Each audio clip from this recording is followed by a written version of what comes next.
Seigneur, merci pour le message qu'on va recevoir ce matin de la part de notre frère Noël. C'est toujours une bénédiction de pouvoir entendre quelqu'un nous apporter ta parole, Seigneur, afin qu'on puisse devenir des meilleurs serviteurs pour toi. Bénis ce temps, puis merci encore pour notre frère qui nous apporte le message. Amen.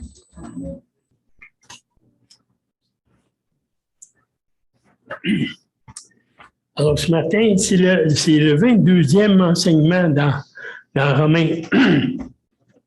Alors, ce matin, on va faire Romains 10, 1 à 11.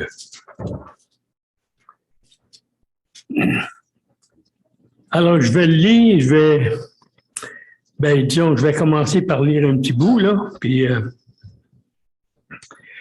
nous poursuivons toujours notre étude dans la lettre de Paul aux Romains. La dernière fois, nous avons fait l'étude du chapitre 9, les versets 24 à 33, ce qui terminait le chapitre 9. Aujourd'hui, nous commencerons le chapitre 10 en faisant l'étude des versets 1 à 13. Les chapitres 9 à 11 traitent du problème de l'incrédulité d'Israël. Ce qui se rapporte à la vocation des gentils et au rejet des Juifs commence avec le chapitre 9 et s'étend jusqu'à la fin du chapitre 11. Alors, on va lire le texte d'aujourd'hui, qui est Romains 10, 1 à 13. Frères, le vœu de mon cœur et ma prière à Dieu pour eux, c'est qu'ils soient sauvés. Je leur rends témoignage qu'ils ont un zèle pour Dieu, mais sans intelligence. Ne connaissant pas la justice de Dieu et cherchant à établir leur propre justice, ils ne se sont pas soumis à la justice de Dieu. Car Christ est la fin de la loi pour la justification de tous ceux qui croient. En effet, Moïse définit la justice qui vient de la loi. L'homme qui mettra ces choses en pratique vivra par elles. Mais voici comment parle la justice qui vient de la foi. Ne dis pas en ton cœur, qui montera au ciel? C'est en faire descendre Christ. Ou qui descendra dans l'abîme? C'est faire remonter Christ d'entre les morts. Que dit-elle donc? La parole est près de toi, dans ta bouche et dans ton cœur. Or, cette parole de la foi que nous prêchons. Or, c'est la parole de la foi que nous prêchons. Excusez. Si tu confesses de ta bouche le Seigneur Jésus, si tu crois dans ton cœur que Dieu l'a ressuscité des morts, tu seras sauvé. Car c'est en croyant du cœur qu'on parvient à la justice, et c'est en confessant de la bouche qu'on parvient au salut, selon ce que dit l'Écriture. Verset 11. Quiconque croit en lui ne sera point confus. Il n'y a aucune différence, en effet, entre le juif et le grec, puisqu'ils ont tous un même Seigneur qui est riche pour tous ceux qui l'invoquent. Car quiconque invoquera le nom du Seigneur sera sauvé. Alors, nous allons commencer avec les versets 1 à 4. Frères, le vœu de mon cœur et ma prière à Dieu pour eux, c'est qu'ils soient sauvés. Je leur rends le témoignage qu'ils ont du zèle pour Dieu, mais sans intelligence, ne reconnaissant pas la justice de Dieu et cherchant à établir leur propre justice. Ils ne se sont pas soumis à la justice de Dieu. Car Christ est la fin de la loi pour la justification de tous ceux qui croient. Alors, on voit le verset 1. Frères, le vœu de mon cœur et ma prière à Dieu pour eux, c'est qu'ils soient sauvés. Dans le chapitre 9, les versets 2 et 3, Paul avait déclaré son amour pour le peuple d'Israël, ses frères. J'éprouve une grande tristesse et j'ai dans le cœur un chagrin continuel, car je voudrais moi-même être anathème et séparé de Christ pour mes frères, mes parents selon la chair. Paul souhaite ardemment et sincèrement amener ses frères dans la chair, les Juifs, à Christ. Il prie parce qu'il croit fermement que le peuple d'Israël pourrait être sauvé s'ils mettaient leur foi en Jésus, leur Messie et Sauveur. Les versets 2 et 3. Le peuple n'est pas athée. Il a du zèle pour Dieu, mais comme il le dit, le zèle pour Dieu, leur zèle pour Dieu est sans intelligence. Qu'est-ce que cela veut dire? Notre zèle, nos actions et notre comportement pour Dieu doivent être en accord avec la volonté de Dieu. Les Juifs cherchaient à accomplir la loi pour être sauvés. Mais la loi n'a jamais sauvé personne. Elle ne faisait que leur montrer qu'ils étaient pécheurs et qu'ils n'accomplissaient pas la volonté de Dieu. Paul savait de quoi il parlait parce qu'il avait eu le même comportement avant sa conversion. À ce moment-là, Paul était un membre zélé de la secte juive la plus stricte de l'époque. Personne ne pouvait donc comprendre mieux que lui ce que signifie être animé d'un zèle pour Dieu, mais sans intelligence. Les Juifs d'alors possédaient un certain degré de connaissance, une connaissance intellectuelle des exigences de la loi de Dieu. Mais ils ne possédaient pas l'intelligence spirituelle, empreinte de discernement que seule une relation rédemptrice avec Dieu peut procurer. Ils possédaient le type de connaissance religieuse superficielle qui engendre l'orgueil et l'arrogance. Le verset 4. Ce que les Juifs ne savaient pas, c'est que Christ est la fin de la loi pour la justification de tous ceux qui croient. Le mot « fin », qui en grec télos, a un double sens. Il peut signifier but, le but, ou achèvement, l'achèvement. Christ est le but que poursuivait la loi, car il incarne la justice parfaite, ayant rendu la loi grande et magnifique. Ça, on lit ça dans Ésaïe 42, 21. Jésus, d'ailleurs, ne laisse planer aucun doute concernant sa mission. Ne pensez pas que je sois venu abolir la loi ou les prophètes. Je suis venu non pour abolir, mais pour accomplir. On voit ça dans Matthieu 5, 17.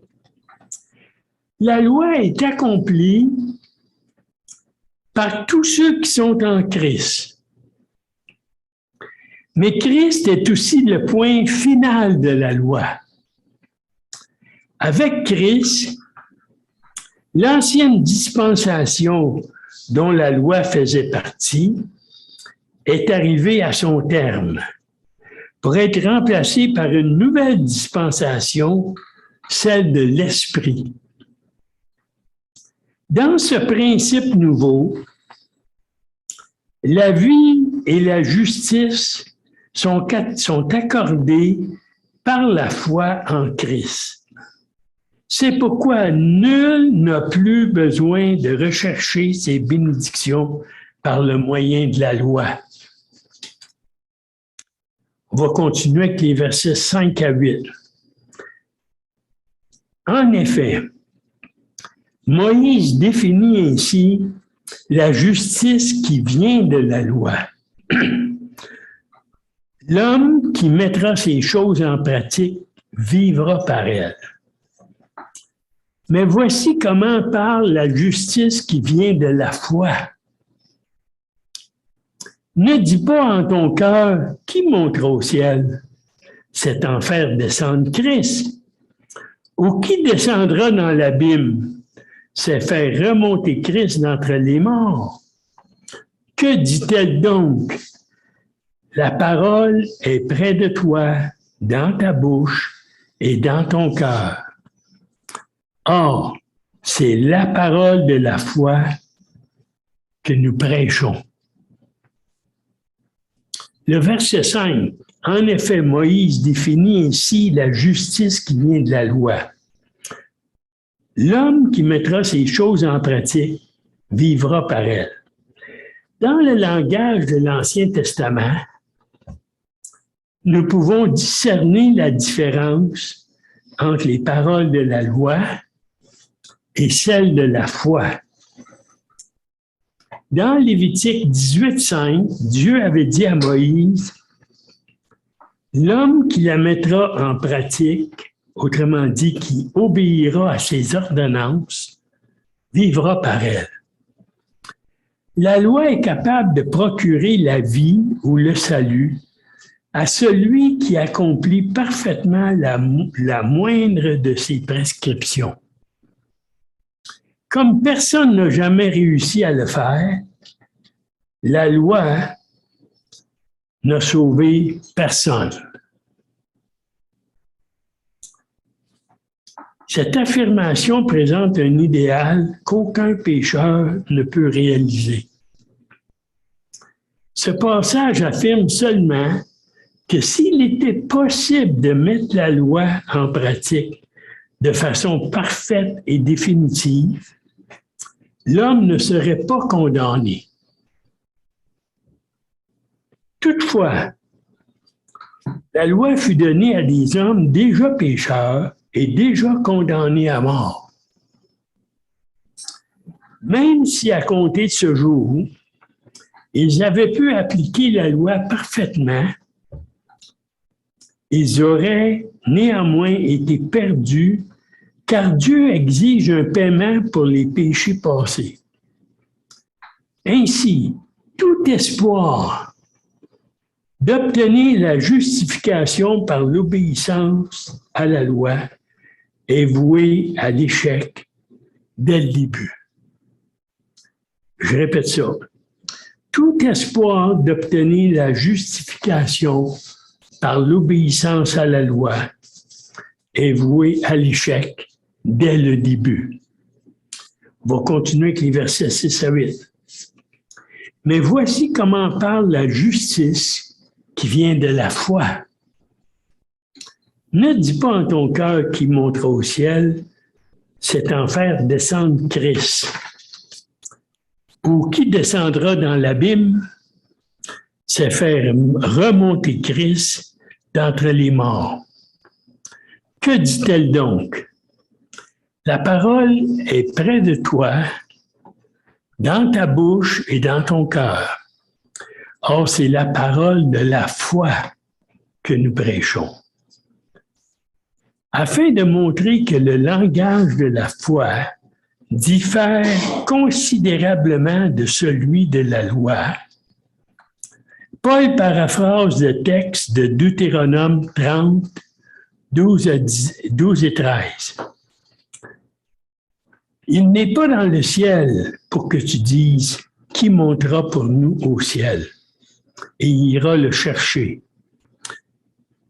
Qui nous le fera entendre afin que nous le mettions en pratique. Il n'est pas de l'autre côté de la mer pour que tu dises qui passera pour nous de l'autre côté de la mer et ira nous le chercher.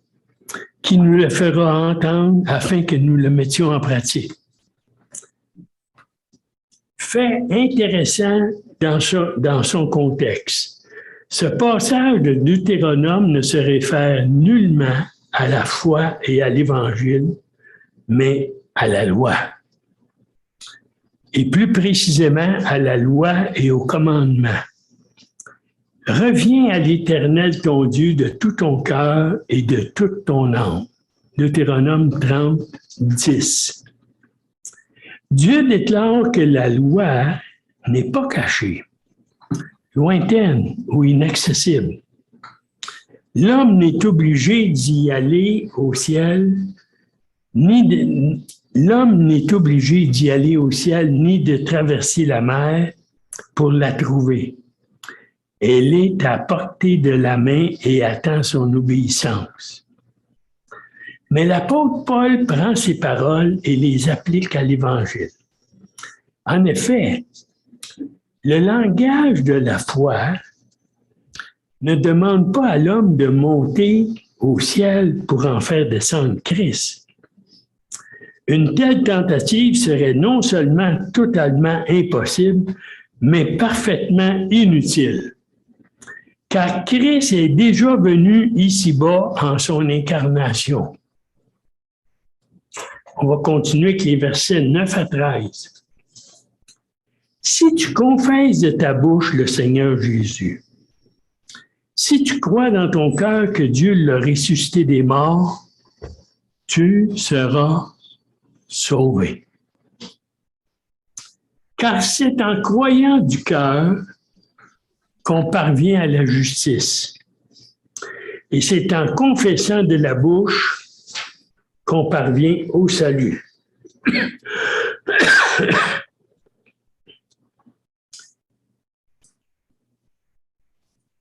Selon ce que dit l'Écriture. Verset 11. Quiconque croit en lui ne sera point confus. Verset 12. Il n'y a aucune différence, en effet, entre le juif et le grec, puisqu'ils ont tous un même Seigneur qui est riche pour tous ceux qui l'invoquent. Car quiconque invoquera le nom du Seigneur sera sauvé. Verset 9. Si tu confesses de ta bouche le Seigneur Jésus, si tu crois dans ton cœur que Dieu l'a ressuscité des morts, tu seras sauvé. Voici cet évangile en résumé. D'abord, il faut accepter la vérité de l'incarnation, selon lequel le bébé de l'étable de Bethléem est le Seigneur vivant et glorieux. Et le Jésus du Nouveau Testament est le Seigneur, l'Éternel de l'Ancien Testament.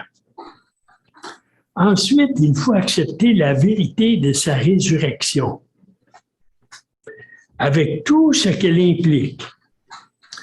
Dieu l'a ressuscité des morts pour prouver que Christ a achevé l'œuvre nécessaire à notre salut et qu'il en est satisfait. Croire cela avec le cœur signifie croire avec l'intelligence, les sentiments et la volonté. Ainsi, si tu confesses de ta bouche le Seigneur Jésus, si tu crois dans ton cœur que Dieu l'a ressuscité des morts, tu seras sauvé. La foi qui sauve consiste à s'approprier personnellement la personne et l'œuvre du Seigneur Jésus-Christ. Je vais le répéter parce que c'est très important. La foi qui sauve consiste à s'approprier personnellement la personne et l'œuvre du Seigneur Jésus-Christ. La question suivante surgit souvent. Une personne peut-elle être sauvée en acceptant Jésus comme sauveur sans l'accepter comme Seigneur? La Bible n'encourage personne à croire avec des réserves. J'accepte Jésus comme mon sauveur, mais je ne désire pas le couronner comme Seigneur de toute ma vie. Ça ne marcherait pas, ça. Cependant, ceux qui font de l'acceptation de Jésus comme Seigneur une condition de salut se trouve confrontée au problème. À quel degré doit-il être retenu comme Seigneur? Peu de chrétiens affirmeraient s'être ainsi absolument et totalement soumis à Christ. Lorsque nous présentons l'Évangile, il faut déclarer que la foi est la seule condition pour obtenir la justification. Il y a seulement que la foi qui peut nous obtenir ça. Toutefois, rappelons sans cesse aux pécheurs comme aux chrétiens que Jésus-Christ est Seigneur. L'Éternel Dieu doit être reconnu comme tel. Jésus doit être reconnu comme le Seigneur aussi. Verset 10, chapitre 10, verset 10. Car c'est en croyant du cœur qu'on parvient à la justice. Et c'est en confessant de la bouche qu'on parvient au salut, selon ce que dit l'Écriture. Paul poursuit son explication. La foi n'est pas une simple acceptation intellectuelle, mais une acceptation véritable de tout notre être intérieur. Quand nous acceptons Jésus ainsi, nous sommes instamment justifiés. Il faut l'accepter totalement, de tout notre être. Il n'y a rien qui exclut. Ensuite, Paul dit que c'est en confessant de la bouche qu'on parvient au salut. C'est-à-dire que le croyant confesse publiquement le salut qu'il a déjà reçu. En réalité, la confession ne constitue pas une condition du salut, mais l'expression de ce qui s'est produit. Si quelqu'un a vraiment placé sa confiance en Jésus-Christ, il parlera certainement du salut qui nous est offert par la mort et la résurrection de Jésus. En effet, si l'on croit vraiment en quelque chose, on désire le partager avec autrui, avec d'autres personnes. De même, quand une personne est réellement née de nouveau, elle ne peut en garder le secret. Elle ne peut pas garder ça en secret, pas en parler. Mais elle se sent poussée à confesser Christ. Selon l'Écriture, quiconque est sauvé le confessera publiquement. La conversion et le témoignage vont de pair. Kelly l'exprime ainsi. Si nous ne confessons pas Christ, le Seigneur, ne disons pas que nous sommes convertis. Comme notre Seigneur l'affirma, celui qui croit et est baptisé sera sauvé. Nous allons terminer avec les versets 11 à 13. Quiconque croit en lui ne sera point confus. Il n'y a aucune différence, en effet, entre le juif et le grec, puisqu'ils ont tous un même Seigneur qui est riche pour tous ceux qui l'invoquent. Car quiconque invoquera le nom du Seigneur sera sauvé. C'est le verset 13. Alors, si je prends le verset 11, l'apôtre cite maintenant Ésaïe 28, 16, pour souligner le fait que quiconque croit en lui ne sera point confus. La pensée de devoir confesser Christ publiquement pourrait susciter la crainte de ressentir un sentiment de honte, alors que la vérité est à l'opposé. Confesser Christ ici-bas permet à Christ de nous confesser au ciel. Aussi, notre espérance ne sera jamais déçue. Le mot « quiconque » assure le lien avec ce qui suit. Le salut glorieux de Dieu s'adresse à tous, aux païens comme aux juifs. verset 12 dans Romains. Dans Romains 3, 23, nous avons appris qu'il n'existe aucune différence entre juifs et non-juifs en ce qui concerne le besoin du salut, car tous sont pécheurs. Maintenant, nous apprenons qu'il n'existe aucune différence entre le juif et le grec, non-juif, en ce qui concerne l'acquisition du salut. Le Seigneur n'est pas un Dieu exclusif, mais le Seigneur de tous les hommes. Il est riche en grâce et en miséricorde pour tous ceux qui l'invoquent. Paul cite Joël, l'un des prophètes de l'Ancien Testament. Quiconque invoquera le nom du Seigneur sera sauvé. On voit ça dans Joël 2, 32. Cela ne signifie pas qu'il faut juste prononcer quelques mots. Invoquer le nom du Seigneur, c'est avant tout croire en lui et le prier avec foi, l'appeler à sa l'aide. Sans la foi, il est vain de s'adresser à lui. Quelqu'un qui n'a pas la foi, ça ne donne rien de... Il dit qu'il parle avec le Seigneur. Non. Or, sans la foi, il est impossible de lui être agréable, car il faut que celui qui s'approche de Dieu croit que Dieu existe et qu'il est le rémunérateur de ceux qui le cherchent. On voit ça dans Hébreux 11, 6. Je vais le répéter. Or, sans la foi, il est impossible de lui être agréable, car il faut que celui qui s'approche de Dieu croit que Dieu existe et qu'il est le rémunérateur de ceux qui le cherchent. On dit que Joël 2,32 est cité pour prouver le caractère universel de l'Évangile. On pourrait difficilement trouver une affirmation plus claire de la manière d'obtenir le salut que celle-ci. Quiconque invoquera le nom du Seigneur sera sauvé. Qu'est-ce que ça veut dire, quiconque? N'importe qui. N'importe quelle personne qui invoque le nom du Seigneur sera sauvé.